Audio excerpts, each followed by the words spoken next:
Good afternoon, everyone, or good morning, depending on where you're at. My name is Paul Kiewit. I'm the Executive Director of MIPA, and I'd like to welcome you all to another edition of Wild Wednesday webinar. And we've got a good one for you. And it's great to have such a great crowd of people registered for this month's edition. And would just like to remind everyone that you can get one CAS credit for today's webinar as you leave the meeting. You'll be directed to a survey. If you know your PIN number and can submit that, I will submit it to PPAI. If you don't know your PIN number, I'm going to refer it back to your individual executive directors, because Wild Wednesday webinar is sponsored and produced by MIPA in conjunction with TISPA, OPA, PPA Chicago, PPA Wisconsin, UMAP, PPA Midwest, and the Arizona Promotional Products Association. On the left side of your screen, you'll find a chat box. I monitor that, and if you have a pressing question for today's presenter, just type it on in, and I will interrupt her as needed. Today's presentation is Customer Engagement in a Digital World. And before I get any further with that, I need to mention next month. Next month, we have a special edition on September 21st, because the 28th conflicts with MIPA's Promotions at Roar show. We've moved it up to the 21st, and we're going to have a special guest host. Bill Petrie is going to be taking my seat as Brioni Zasman from Zoom Catalogs talks about how to build a larger online presence. Today's presentation, Customer Engagement in Digital World, is being presented by Tiffany Tarr, CAS. She's the Vice President of Sales for Distributor Central, and they have a lot of great tools and things that you can use to improve your relationship with customers through technology. And so, Tiffany, I'll let you hit the desktop screen share and take it away from here. All right. Well, thanks everybody for having me on today's webinar. What we're going to talk about today is something that I just feel really passionately about. I feel passionate about technology and how to use technology to leverage your relationships. I know there's a lot of conversation happening in the industry right now regarding the differences between traditional sales and more of an e-commerce based sale. And I'm of the belief system that I don't think that those two need to be separate conversations. I think that they need to be a conversation that's one and the same. I think that our world is changing so rapidly and our industry is changing. And we have an opportunity as an industry to provide a consultative sell to our customers and then use technology to enhance that relationship. And so those are the things that we're going to talk about today. I think that as the world changes, our customers are expecting an Amazon-like experience with a customer-friendly selling process. And so we're going to use the presentation today to just kind of talk about some of the ways that you can engage your customer through a technology medium. So we'll go ahead and get started. Paul did share on the opening, I am the Vice President of Sales for Distributor Central.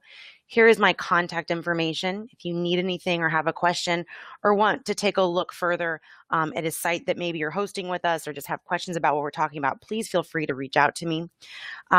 What my company does is we provide an e-commerce business solution for the promotional products industry. That's really not what I'm here to talk about today. But if it's something that you have questions about, everything we do is a free service for distributors. If you don't have usernames and passwords, let us know and we'll get those over to you. So we're going to talk a little bit about websites, introduction to what video, blogs, email marketing, and then how to tie all of those things together. What we're going to do today is the message is just kind of a brushing stroke of some of the tools that are out there and some basic information on how you can use those. Distributor Central, we just recently released our website platform in a mobile responsive solution. And we have actually put our new website is on our new mobile platform. If you, again, here's more contact information on how to reach us. Just a fun little fact. I don't know if anybody knows what the first promotional product in the industry was, but I like this little fact. It was a button. It was like a pin for George Washington's presidential election in 1789. So we're obviously an industry that has been thriving for hundreds and hundreds of years, in an industry that's just not really going anywhere. So facts Tiffany? currently. Yep. Tiffany? Yes. The screen share is not on. It's not. No. Hold on. I hit it. Everybody's still. Now it's coming up. What about now? I apologize. We'll go back to that contact information just in case you need it. Okay. Now I'm getting the starting screen sharing. Yeah. So we'll go back. So if anybody needs to reach us, I'll just go back to my contact information just in case you need to take a shot of it. Okay. Your screen, the screen sharing window on the left side may be showing up. It's showing up on mine anyway. So we're good? Can you hit the X? There you go. Now I think you're good. All right. Sorry. Okay, we're good now? Yeah. There we go. I'm seeing your contact information. We're looking good. Perfect. That window on the left side of your screen is open with the screen sharing. If you click the X in the blue part or minimize, yeah, that'll work. Can you still see it as well if I do this? Yep. Okay. So there we go. All right. I just work in technology. I don't pretend to know everything about it. So we were just talking about the first promotional product. It was a presidential button for George Washington's election in 1789, which I think is a really interesting fact. Currently, our industry, we're at about a $20 billion industry with 3,000 suppliers and 20,000 distributors. And then our end buyers, which I think is really interesting information that we're such a big industry. And we have so many opportunities to engage and touch our customers. And so this is just an engagement's a verb. It's to get and keep someone's attention. And that's really what everyone's trying to do. We're all looking for our customers' attention, and we're all looking at ways that we can keep their attention long term. When we talk about engagement, we like to use metrics and measurements on what we're doing or what tools we're using and how we can measure the success of any of the new things that we implement. So this is just some statistical information about how we are tracking data here at Distributor Central. And something that we all know is that people buy from someone they like, know, and trust. And I think you can use technology to increase your likability, your trust factors. The first thing we'll talk a little bit about is websites.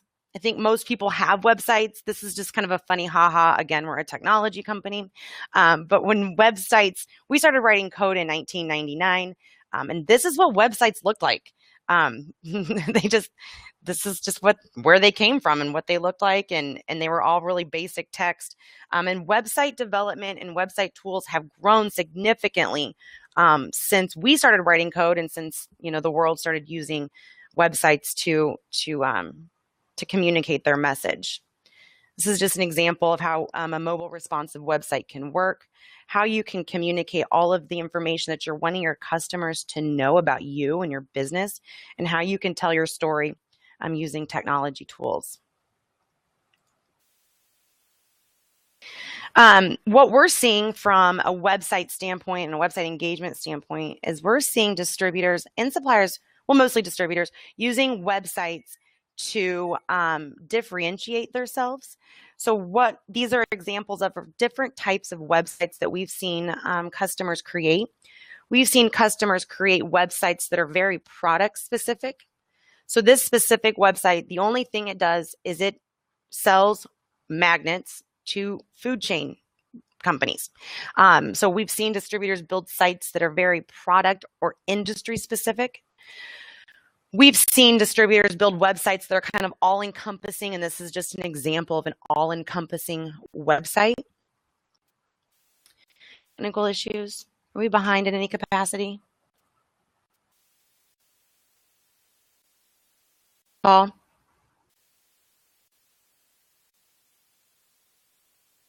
Paul?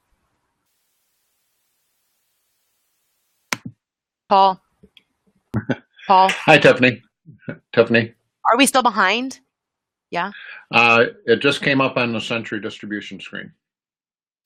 Okay, that's where we're at. So we're not behind. Okay. Just want to make sure we're not Okay. behind. So this is an example of a distributor that's using, like in all products catalogs, they've got thousands of products, and they're just using this as a way to communicate themselves. They're not really separating it by product. This is an example of a site that we're seeing more and more of. We're seeing, and I think this is an opportunity again for, as a distributor, for you to have a consultative selling process with your customer and then use technology to back that process up. We're seeing that through company stores and then through these types of niche websites, where as a distributor, they're taking an idea or a specific product, and they're either building a storefront for their customer so that it gives their customer the opportunity to control their brand through all their business units, control their logo, control what those franchise locations or office locations are purchasing in terms of promotional products. And you can use technology to do that. We're seeing distributors that are building, like this is an example of a candy site, and this is brand candy, and they target a very specific market, maybe for the holidays. And they're using, again, technology to create that relationship and then give their customers a portal that they can purchase from. This is an example of a supplier's website. And this is another example of a supplier's website and how suppliers are also using that same technology to communicate their message.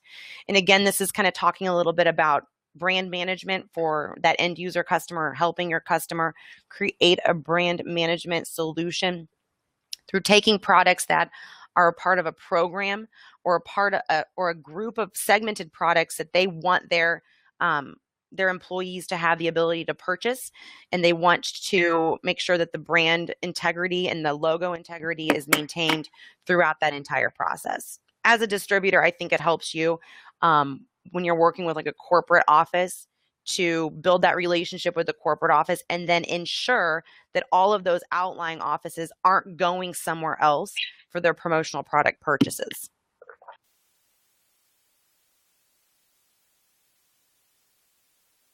When we talk about websites, here's just some tips on what we believe to be elements of an effective website.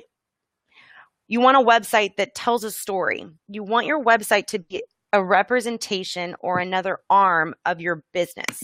And if your website, if you showed your website to a customer and said, don't look at it, I don't like it, it needs to be updated.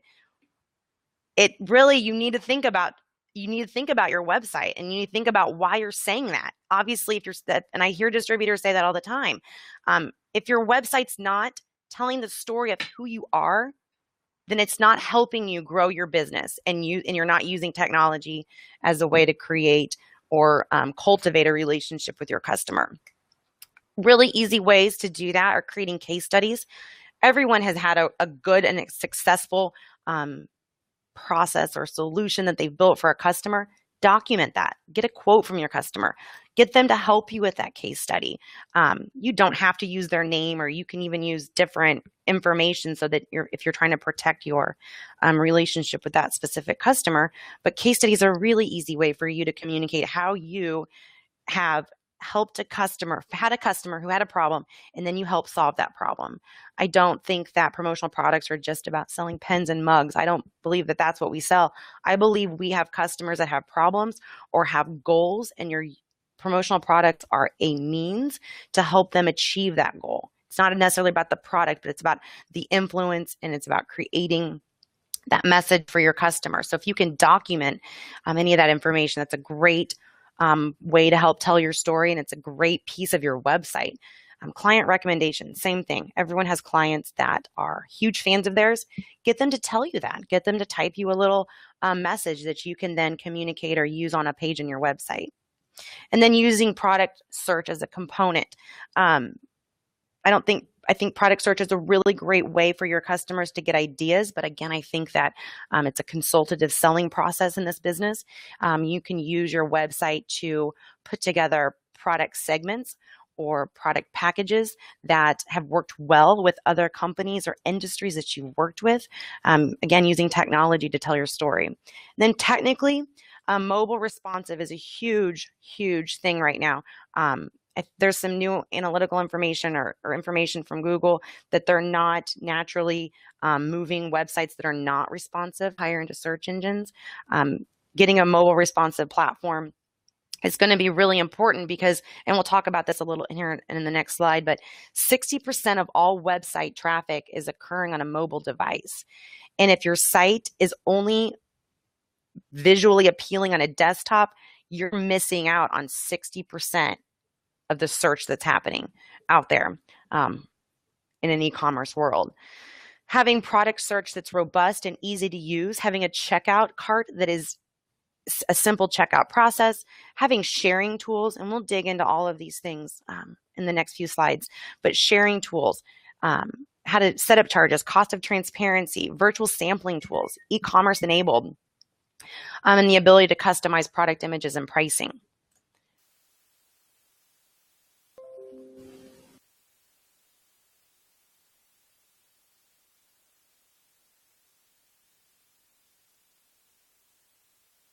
Paul, did I just got a notification that the screen sharing stopped? I'm going to go back to my inning meeting.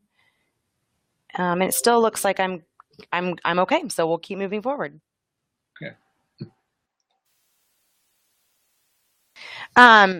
In general, your site should, again, tell a story, who you are, your case studies. We just talked a little bit about that.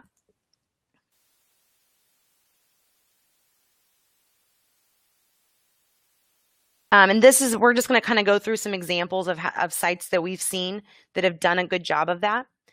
This is a site this is a distributor site, and they've got some really great call to actions right here on the front page of the site. You can see at the top that you could track your order. So if you've already ordered something from this distributor, you can very easily get to a place on this site where you can find out where it's at in process if the shipping information's been communicated. I can easily find this company's phone number, and then they've got a live chat tool. So they're also using a discount code.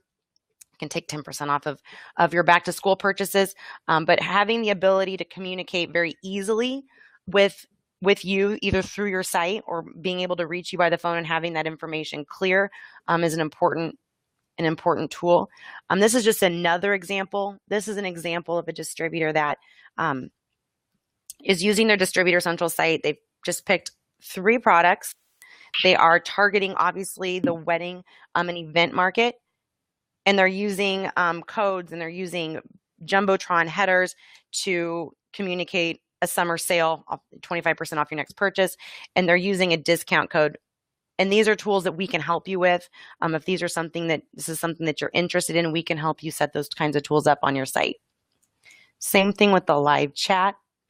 Now, once you get into a product, this particular item, I've got the ability now to share that. I've got the ability to, if I'm an end user and I really like this, or even if I'm a distributor and I know that my customers are following my Pinterest page or they're following me via Twitter or Facebook, I can easily take a product recommendation and I can share that out to my network. Another tool here is this add your logo. There's a virtual sampling tool that is available on several. There's a virtual sampling tool that's available through your Distributor Central website. There are great virtual sampling tools out there in the industry that are very easy to plug in to an existing website. Virtual sampling tool, it's kind of a double-edged sword because it's not going to create production-ready art, but it gives your customer the idea or visually what that product's going to look like with your logo. There's some statistics out there that that a customer is 80% more likely to buy if they can actually see what the product will look like at the end of the manufacturing process. They get more emotionally involved in the product once they can see their own personal logo on a product, and it makes them more apt to want to go ahead and purchase. Mobile responsive websites, and this is what we were talking about earlier. When sites look good on a desktop, you want to make sure they also look good on like an iPad or another mobile device as well as a phone. Mobile responsive means that your site will conform to whatever device your customer is actually looking at it on. And here's just that other statistic that 60% of all website traffic is occurring on a mobile device. And that number continues to grow every year. This is kind of what that mobile responsive site looks like when you can actually start digging in, start ordering a product. Your customer can request information. They can easily reach out to you. And this is going to show you what the site ends up looking like as their customer condenses it down to look at it on a different type of a device. So they're still getting the same information. They're just seeing it in a much more friendly fashion using a mobile responsive platform. We talked a little bit about this virtual sampling. Virtual sampling, these are tools. We've got it embedded in Distributor Central's websites. Technologo is another good option out there where you can actually take the logo that the supplier may have provided as a stock image, crop it off, and then allow your customer to add their own image to the product so that they can get a visual representation of what it will look like. Another way that you can use technology to engage your customers is through video. And there are some great videos out there, great people that are creating a whole brand about just talking about what they like in the products that they're seeing working for their customers. Suppliers are another great if you don't have video capability and you don't feel comfortable with that, there are suppliers out there that do this. They create videos from their product information. A lot of them are end user friendly. I'm a big fan of repurposing content. YouTube is a great way to reach a supplier's YouTube page, and they've got videos that you can embed into a website, and they want you to do that. If they're taking the time to create a video about a product and how it's used and it's end user friendly, repurpose that content on your existing website. Video Farm's another great resource. That was where that video came from. Just some statistical information on video is YouTube is the second largest search engine. If you are creating product videos or you're creating videos about your company, use YouTube to market that or to channel that out there to your network. 100 hours of videos uploaded each minute, 6 billion viewers viewed video content every month. 20% of a viewer will read, but 70% of a viewer will stay and watch a video. And there's some information out there that somebody will stay on your website 7 times longer if you've got video content there. And again, if it's not something that you're comfortable with, repurpose video content that the suppliers are already creating, or companies like Video Farm that are creating that content. And don't be afraid to have fun. I think your website is an opportunity, again, for you to tell your story. This is our Vice President of Operations and Programming at Distributor Central. You might think that because he's our Vice President of Operations and Development, that he might not be kind of a super fun dude, but he is. He has a band, and we use that kind of leverage when we're trying to work with distributors and suppliers. That we're fun. We like to have fun. People like to buy from people they like. Use your site to communicate that message. This is a quote from an OPA show we did a couple years ago, and I wasn't able to do it, and I've typically done it, and I had another commitment, but I got a message back in this video from Dave from Distributor Central. I learned a ton about their software, but I also learned that I want to party with Dave. So it's a funny, it creates, it kind of warms up your sales process. Using social media tools is also a really great way to use technology to leverage your business. The next screen here, well, we'll go back to it, but reasons to use social media is to reach out to your customers, find new customers. It's an easy way to get referrals and recommendations. You can use your business pages to do these same types of things. Show them your social sites. Show them that you had a customer that had this really great product. It was a really fun event. Document that in some ways, and you can use that and share that on social media. I think that social media is a way to create a really fun party that people want to go to. And you can use technology to make sure people want to come to yours, which is your brand and your company, and they'll want to buy things from you. A tool that I like that's really centered around just our industry. It's a private Facebook page. It's the Promotional Products Professionals page. If you're not using it, I would definitely check it out. This is just another way where technology helped our industry learn more information. But this particular distributor was having some trouble looking for a wow factor for an insurance client of theirs. And they gave a little bit of information. And then there's all of these great people in our industry that will help give you ideas through this medium. Again, it's using technology to get information and to help create a customer-centric environment. But Charity Gibson, she's obviously really, she's great in the industry. She has lots of knowledge on both the suppliers and the distributor side. And she gave this distributor a really great idea and a way for them to kind of get a product set together that could help their customer.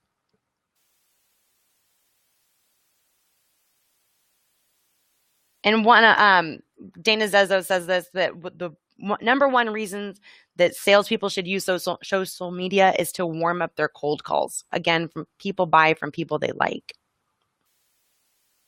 Once you've started using technology to create your brand and to communicate with your customers, you'll want to start monitoring that activity. You're going to want to quickly find out what's working and what doesn't work. All of the social media tools out there will give you statistic and analytical information on which of your posts are getting the most traffic. If you're putting out a blast or if you're putting out a special, you can use your website traffic to find out how well that has done. You can use your Facebook analytical tools to also kind of track what's happening in your overall engagement.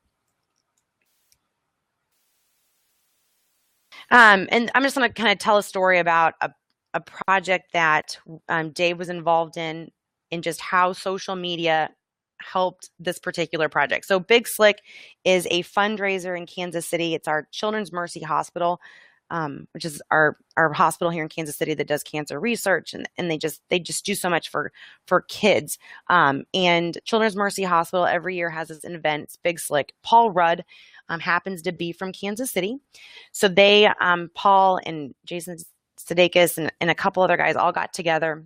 Eric Stone Street, and they formed Big Slick, and it's a charity event. And so this is just some statistics about their reach. So this particular example is this reach got 50. So Dave and Paul took a picture together. Paul has no social media. So the only place that this picture wound up was on Big Slick KC, on their Twitter page and on their Facebook page. And it reached 54,000 people. It was clicked on 7,700 times. It had 2,900 likes and 280 shares, which is great. That looks like really great. And again, Paul does not have a social media network. He doesn't participate in social media. However, this is what the network effect does. Selena Gomez was also in Kansas City. And Selena Gomez has like millions and millions and millions of followers. So that Big Slick posted a picture of Selena Gomez. They tagged her in it. They used the hashtag BigSlickKC, but her post got 190,000 reaches. They got 35,000 clicks, 8,000 likes, and 2,500 shares. And the Instagram followers on this particular day went from 2,000 to 14,000. And it's just the power of your network. It's just the power of using social media to create brand awareness, to engage your customers, tell your story. And again, it's technology doing that. Not everyone has a network as large as Selena Gomez's, obviously, but it's just an example of how just the network effect can completely change how much a company or a customer knows about you. And again, just using the track and adjust. So watching your statistics, there's a lot of tools out there that you can use to track. There's even aggregated tools out there that you can use to track your overall engagement and finding out what works and what doesn't work for you and your brand and your customers. The results of this particular example from this fundraiser is that because there was a call to action on the site, a call to action on their social media. They were in a call to action through a promotion and a giveaway. They were able to raise $1.2 million in 2015 versus the $95,000 in donations the year previously. So it's just another example of how having the right call to action on the front of your site, using social media tools, and creating engagement can impact your overall success. So these are some tools that we use that you can also use to help track that engagement. So by linking accounts, you can use Sprout Social, Hootsuite, PageModo, Social Oomph. Those are all aggregated pages or sites that you can use to link all of your accounts together so that you can get overall analytical information on what's working and what's not working from all of the different mediums that you might be using. Another tool that is another way that you can create engagement with your customers is blogs. And this is a Brand of Eight. Bill's a really good friend of ours, and he has a really great blog. If you're not following it, I would encourage you to do that. You could also repurpose that information potentially. But blogging is a way where you can repurpose content that might be out there, either through maybe Inc. magazine or just news articles or sales information. PPAI puts out a ton of great content on statistical information about what works, what market segments are the largest pieces of promotional products. Repurpose that information and add it to your blog. Having a blog tells Google that you're creating more and more content. So it's going to help your site naturally come up in search engine optimization. There's several tools out there. WordPress tends to be the easiest, in my personal opinion, that you can plug your WordPress blog onto an existing website or your Distributor Central hosted website. And the reasons to blog, again, it tells your story. It educates your customers. It helps your customers build confidence with you that you know what products, what resources, what tools from our industry are going to help them achieve their overall goals. It builds credibility and it's effective. Google likes all of those things when it's looking at algorithms to move up websites. Here's some best practices from Bill's. So this is just Bill Petrie's blogging best practices. Consistency. Post regularly. If you generate or create an expectation that you're going to post every day, post every day. But if you don't want to do that and you're going to create the expectation that you post every other week or once a month, be consistent. It's going to help drive traffic to your website. You can promote it via your social media. And the 80-20 rule. 80% to build readership and 20% to sell. So when you're building or thinking about a blog, think about things that your customer would want to read about, articles, content, data, and less about buy this product, because you're wanting to build that brand and you're wanting to build that relationship with your customer. This is just a quote from Bill. He says, being consistent, focusing on SEO, relentless promotion, writing for your audience, and keeping the 80-20 rule top of mind will set you apart from the competition, either unwilling or unable to engage with their target audience through content marketing. And again, if you're somebody who doesn't feel comfortable with that, I know I don't always feel comfortable with it, repurpose information that's already out there. The next tool we're going to talk about is email marketing. And I know email marketing, but it's still the number one return on investment out there.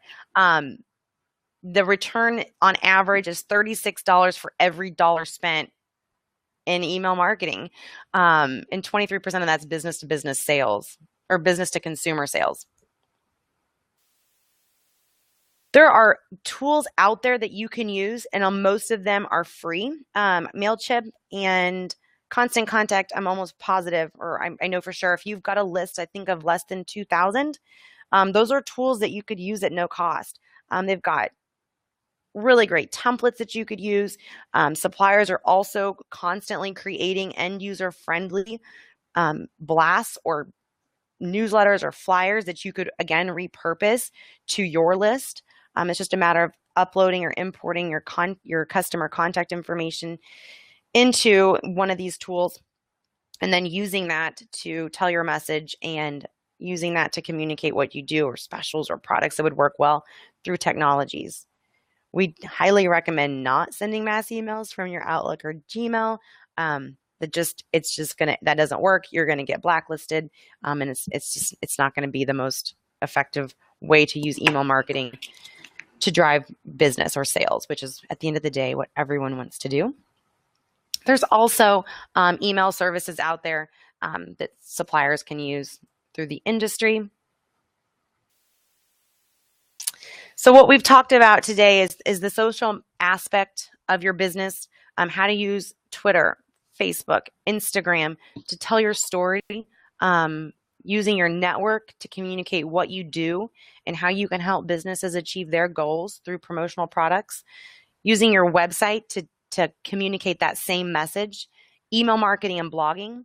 I think these are 4 kind of different compartments, but they all are one and the same.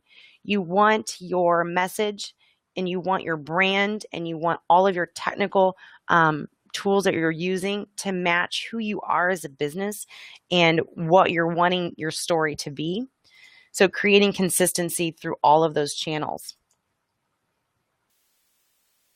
And again, it's all about engagement. It's how to get someone's attention and keep someone's attention. And I think that sales starts from a consultative and a relationship standpoint. And I think that you can use technology and you can use free tools that are out there, either in our industry or outside of our industry, like the MailChimps and the email services, to continue to engage and keep someone's attention. I know that when I don't see something top of mind, or if I'm not seeing a brand that I was used to seeing over and over and over again, it starts to get forgotten. So don't let your customers forget about what you do, how you can help them, and how you can use your knowledge, your consultative selling, promotional products, and technology to help them achieve their goals. And that is an overview of digital content and engagement. I would be more than willing to answer any questions if I can. If I can't, I will tell you I can't, and I'll find the answer. Paul, is there anything else you want me to cover? If anyone has any questions for Tiffany, they can enter them into the chat box. Apologize for the technical difficulties at the beginning. And do you have this presentation if people request? I do. I've got this where I can email it. We can send it out via email. Okay. So if you'll send a copy of that to me, and anyone wants a copy of it, please feel free to request it, and we'll send it out to you. One of the things, blogging and email marketing have been around for a long time, but they are extremely effective. In many ways, I think email marketing is more effective today than it was a few years ago, perhaps because there's less clutter. But one of the things about blogs that I really like are the fact that they're so long lasting. If you write a blog on how to help your client put together a company picnic, or how to order the right sizes for a big company event, 3 years from now, somebody out there is going to go, I've got a big company event. How do I pick out sizes? And Google's going to bring them to your blog that you wrote 3 years ago and direct a customer to you. And that's really the power of the long lastingness of blogs. Absolutely. And it's once you've created it one time, the network effect of it lasts forever. Right. Kirby Hasselman did a video interview with me about climbing mountains and how it relates to success. That thing is still bouncing around the Twitterverse like crazy. I get notifications nearly every day of somebody who's retweeted that particular video. And yes. So it's amazing, the network effect and how it stays out there. And as Bill Petrie talked about with consistency, I write 2 blogs a month. That's nowhere near Bill's output or many other people who are blogging every day, but it's a discipline for me that 2 times a month I have to create new content. I then in turn put those 2 pieces into my monthly newsletter and have a regular, consistent engagement with the people that want to hear what I have to to say and create that content. And as you mentioned, have a lot of people that will send me a note saying, "Hey, can I use that article in my newsletter?" And of course, we do that. We have a supplier with a question. Yes. Concern as a supplier. We've thought a lot about selling items on our website, but our top priority is to protect our distributors. Therefore, we'll not list a phone number on our website. Any thought on e-commerce sales as a supplier? I totally agree with that concern. I think that is, I don't know, as a supplier, when I'm talking with suppliers, there's really no reason, I don't personally believe, to spend a lot of time on search engine optimization, AdWords, those kinds of things as a supplier, because at the end of the day, you can't sell anything to the end user. So what's the point? I would partner with the distributor to make sure that your products are coming up high in a search engine standpoint. From a distributor to supplier, and if I'm wrong, I'm wrong, but I think that distributors want to be able to easily find your phone number on your website and or be able to maybe chat with you through an online chat. You still have to keep your customer in mind, which is the distributor, and the easiest way for them to be able to reach out to you. I think that your phone number on your website, I think you should continue to do that. I think that's important. Paul, do you have any feedback or disagreements or? No, it's a touchy area because I like to say we're in an industry built on paranoia, and trying to find that balance between transparency yet making sure that the distributors aren't misreading or misinterpreting. Yeah, and that. I think it's about it's just about kind of where your heart is. If you're a supplier and you've got your phone number on your website and an end user calls you, you've got to be able to flesh that end user out, verify that they're not a real distributor in the industry, and then get them in touch with the distributor either in their area or somebody that you know, or just redirecting that end user. Right. Yeah. We have a comment from a distributor saying we just don't want suppliers to sell to end users, and I've heard distributors complain about supplier sites that have phone numbers on them. So I would say focus on your industry identifier as a supplier so that you can make it easy for distributors to find you. But you do have to make it either have a real strong relationship with your suppliers or with your distributors rather, so that they know that you're not going direct. But it's hard to do that when you've gotten a lead from an end user, you've given it to a distributor who's done a lot of business with you. Other distributors aren't going to know that was how you handled it. Got a question if this is going to be available to watch. It takes about 2 hours for any meeting to render the recording. So probably around 3:30 Eastern time, I'll be posting it to the MIPA Facebook page and then to MIPA's website, www.mipa.org/Wednesday-webinars.html. I have the recording there. And then I also send the link to the recording to all of the participating regional executive directors.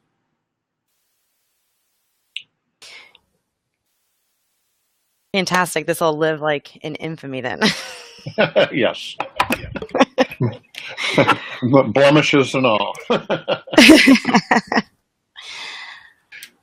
All right. Well, thank you so much, Tiffany. I've really enjoyed this presentation. And again, anyone wants a copy of it, Tiffany's contact information is up on the screen, or if you send a note to me, paul@mipa.org, I'll make sure you get a copy of it. Want to remind everyone that next month on Wednesday, September 21st, that is 1 week earlier than usual, will be our September Wild Wednesday webinar. And we're going to be featuring Brioni Zasman from Zoom Catalogs on how to build a larger online presence. And we're going to have a guest host, the amazing Bill Petrie will be sitting in my seat for that one. So mark your calendar for September 21st for how to build a larger online presence. Also, to get CAS credits, fill out the survey at the end of today's webinar. And if you know your PIN number, I will submit it to PPAI. If you don't know your PIN number, I'll be sending it on to your local regional executive director to try to handle that for you. So once again, thank you so much, Tiffany, and thank you everyone for attending today, and look forward to speaking with you all soon. Have a great All right. day. Thanks so much.